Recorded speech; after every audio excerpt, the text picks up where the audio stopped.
जय श्री राम।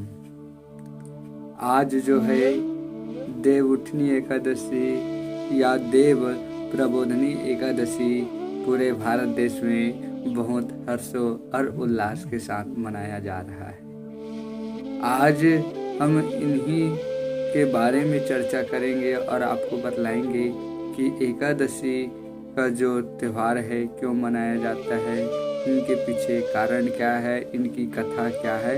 तो चलिए आप सबको बतला देता हूँ समय व्यर्थ न करते हुए। एकादशी का जो पर्व है धार्मिक ग्रंथों के अनुसार बहुत ही महत्वपूर्ण तरीके से मनाया जाता है।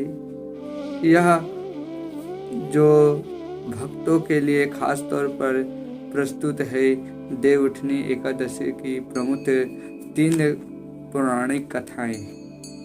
ओम नमो भगवते वासुदेवाय नमः। देवउठनी एकादशी की कथा के अनुसार एक राजा के राज्य में सभी लोग जो हैं एकादशी का व्रत करते थे। प्रजा तथा नौकर चाकरों से लेकर के पशुओं तक एकादशी को अन्न नहीं खाते थे और न ही उनको दिया जाता था। एक दिन किसी दूसरे राज्य के एक व्यक्ति राजा के पास आकर के बोला कि महाराज कृपया करके मुझे नौकरी पर रख ले।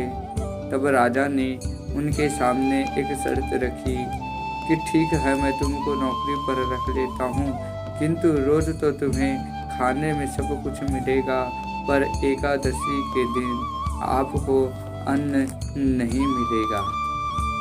उस व्यक्ति ने उस समय हाँ कर दी, पर एकादशी की जब समय आया उसे फलाहार का सामान दिया गया तो वह राजा के सामने जाकर के गिड़गिड़ाने लगा, महाराज इससे मेरा पेट जो भरने वाला नहीं है, मैं भूखा ही रहकर मर जाऊंगा, मुझे अन्न दे दो।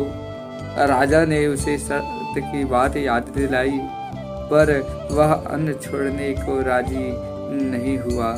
तब राजा ने उसे आटा, दाल, चावल आदि दिए और वह नित्य की तरह नदी पर पहुंचा और स्नान करके भोजन पकाने लगा। जब भोजन बन गया तो वह भगवान को बुलाने लगा, आओ भगवान भोजन तैयार है। उसके बुलाने पर पीताम्बर धारण किए भगवान चतुर्भुज रूप में आ गए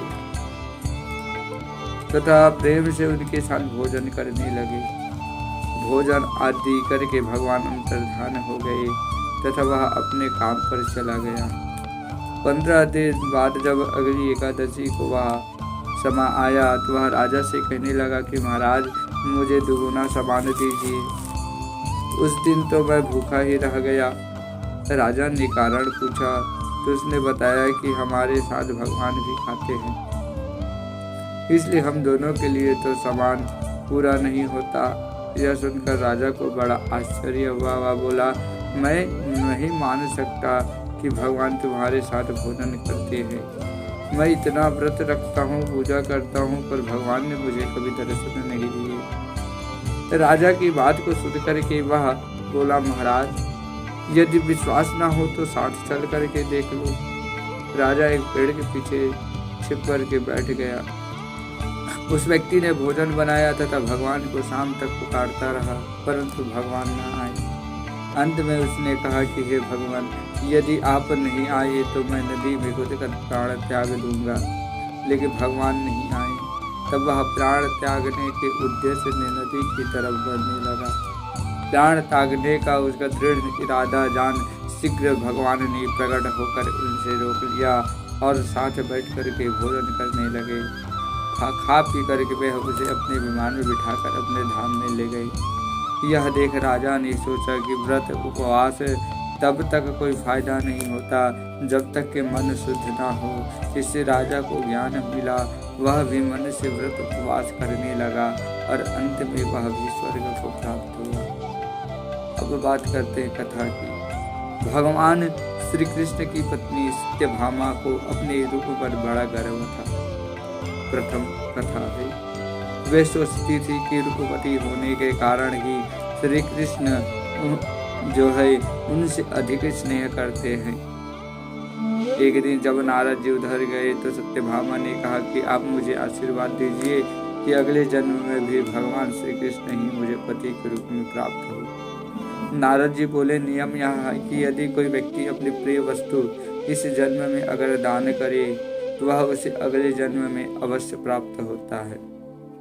अतः आप भी श्री कृष्ण को दान रूप में मुझे दे दो, वे अगले जन्म में जरूर मिलेंगे।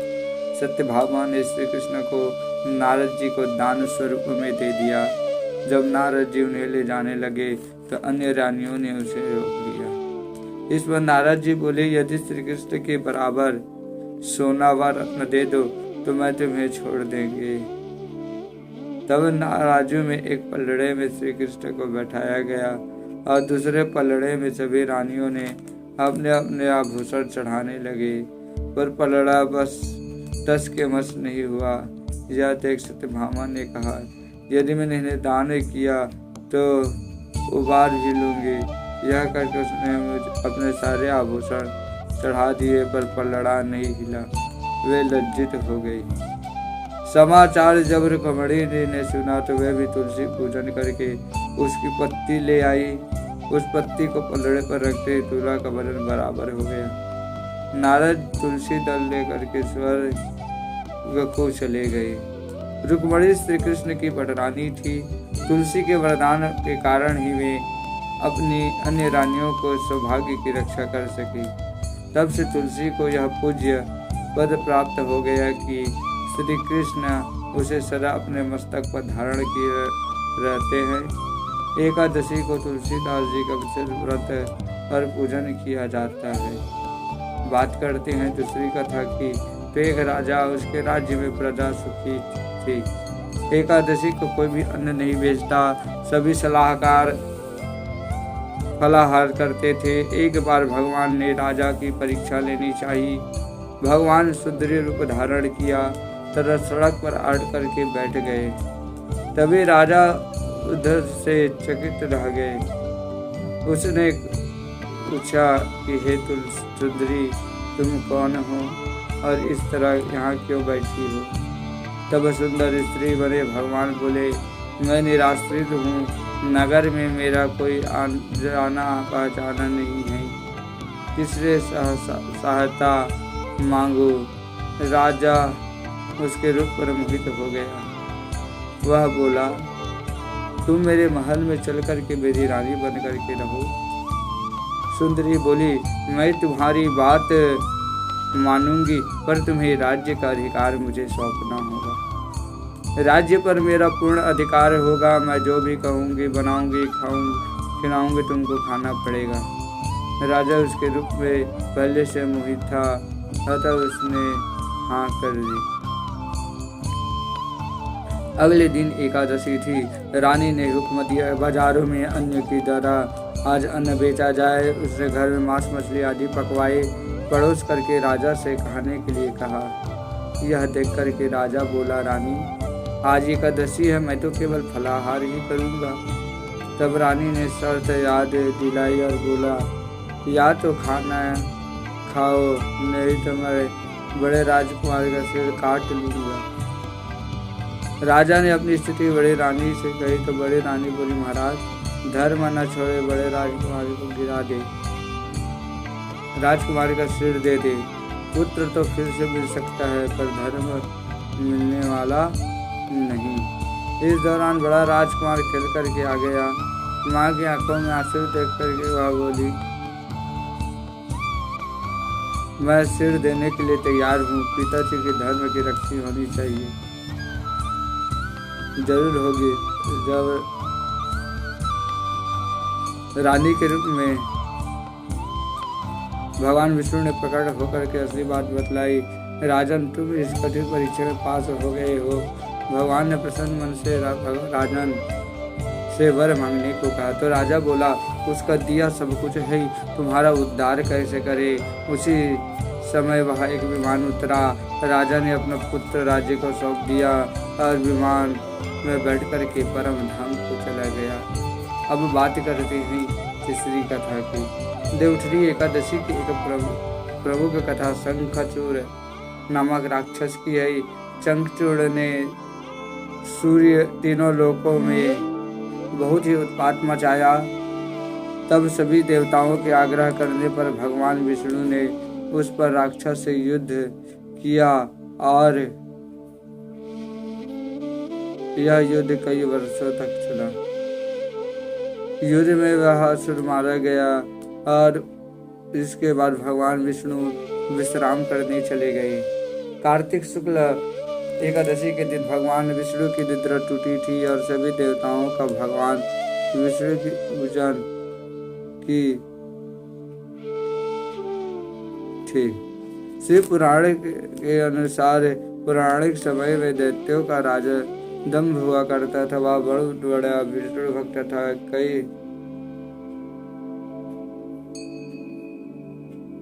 था। कई सालों तक उसने यह संतान नहीं होने के कारण उसने शुक्राचार्य को अपना गुरु बना करके उनसे कृष्ण मंत्र प्राप्त किया। यह मंत्र प्राप्त करके उसने पुष्कर सरोवर में और तपस्या की। भगवान विष्णु उनकी तपस्या को देख करके प्रसन्न हुए और उसे शांति की प्राप्ति का वरदान देने लगे। भगवान विष्णु के वरदान से राजा दंभ के पुत्र में जन्म लिया। इस पुत्र का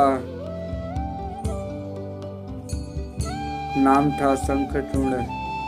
बड़ा होकर के शंखचूर्ण ने ब्रह्मा जी को प्रसन्न करने के लिए पुष्कर में घोर तपस्या की। उसकी तपस्या से प्रसन्न होकर के ब्रह्मा जी ने उसे वरदान मांगने को कहा। तब शंखचूर्ण ने वरदान मांगा कि वह हमेशा अजर अमर बना रहे, कोई भी देवता उसे मार नहीं सकता,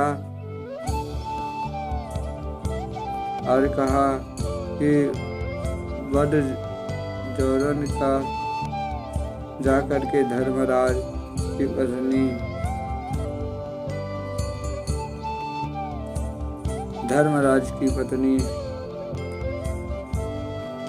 बदरी वन जाकर के धर्मध्वज पुत्री तुलसी जो तपस्या कर रही थी उसने विवाह कर ले।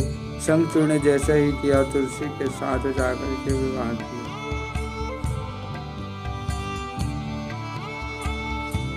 और सुखपूर्वक रहने लगा। उसने अपने बल से देवताओं, असुरों, दानवों, राक्षसों, गंधर्वों, लोगों, किन्नरों, मनुष्यों तथा त्रिलोकी के सभी प्राणियों पर विजय प्राप्त कर ली। वह भगवान श्री कृष्ण का परम भक्त था। शंखचूर्ण के अत्याचारों से सभी देवता परेशान होकर के ब्राह्मणों के पास गए और ब्राह्मण जी उन्हें भगवान विष्णु के पास ले आए।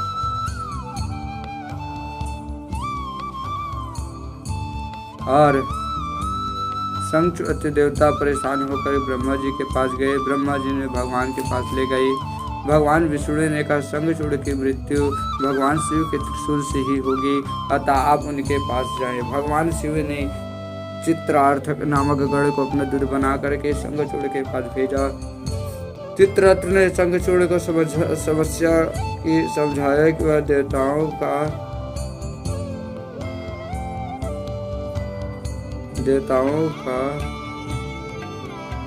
उनका राज्य लौटा दे, परंतु शंखचूर्ण ने मना कर दिया कि कहा कि यह मनीश्वर से युद्ध करना चाहता हूँ।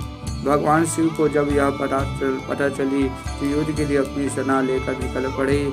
इस तरह देवता और दानवों में घमासान युद्ध हुआ, परंतु ब्रह्मा जी के वरदान के कारण शंखचूर्ण को देवता नहीं हरा पाए। भगवान शिव ने शंखचूर्ण का वध करने के लिए जैसे ही अपना त्रिशूल को उठाया तभी आकाशवाणी हुई, जब तक शंखचूर्ण के हाथ में श्री हरि का कवच है और इसकी पत्नी का सातित्व अखंडित है तब तक उसका वध असंभव है। आकाशवाणी को सुन करके भगवान विष्णु शिव के रूप धारण कर शंखचूर्ण के पास गए और श्री हरि कवच दान के रूप में मांग लिए। शंखचूर्ण ने यह कवच बिना किसी संकोच के दान कर दिया। इसके बाद भगवान विष्णु शंखचूर्ण का रूप बनाकर के तुलसी के पास गए। शंखचूर्ण रूपी भगवान विष्णु ने तुलसी के महल के द्वार पर जाकर के अपनी विजय योजना की सूचना की। यह सुनकर तुलसी बहुत प्रसन्न हुई और पति रूप में आए भगवान का पूजन किया व स्मरण रमण किया। ऐसा करते ही तुलसी का सतीत्व खंडित हो गया और भगवान शिव ने युद्ध में अपने त्रिशूल से शंखचूड़ का वध कर दिया। तब तुलसी को पता चला कि उनके पति नहीं हैं, बल्कि वे तो भगवान विष्णु हैं। क्रोध में आकर के तुलसी ने कहा, अपने छल पूर्वक मेरा धर्म भ्रष्ट किया और मेरे पति को मार डाला, अतः मैं आपको श्राप देती हूँ कि अब पाषाण होकर धरती पर रहे। तब भगवान विष्णु ने कहा, तुम मेरे लिए भारतवर्ष में रहकर बहुत दिनों तक तपस्या कर चुकी हो। तुम्हारा यह शरीर नदी रूप में बदल करके गंडकी नादे के रूप में प्रसिद्ध होगा। तुम पुष्यों में श्रेष्ठ तुलसी का वृक्ष बन जाओगी और सदा मेरे साथ रहोगी। तुम्हारे श्राप को सत्य करने के लिए मैं पाषाण शालिग्राम बन करके रहूंगा। गंडकी नदी के तट पर मेरा खास वास होगा। देव प्रबोधिनी एकादशी के दिन भगवान शालिग्राम व तुलसी का विवाह संपन्न कर मांगलिक कार्यों का प्रारंभ किया जाता है। हिंदू धर्म मान्यताओं के अनुसार इस दिन तुलसी शालिग्राम विवाह करने से अपार पुण्य की भी प्राप्ति होती है। इस प्रकार यह 3 कथा आप सभी भक्तों के लिए मैंने कहा सुनाया, और मैं चाहूँगा कि अपने जीवन में आए सभी समस्याओं का आज विवाह में संपन्न कर एक नई दाम्पत्य जीवन आप बिताएं। जय श्री कृष्ण, जय श्री श्याम।